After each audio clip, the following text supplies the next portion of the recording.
Meaning of hyponym. Hyponym. Hyponym. Hyponym.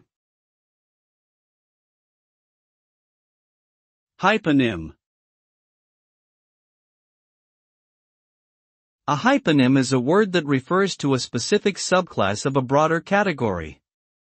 For example, poodle is a hyponym of dog, as it is a specific type of dog.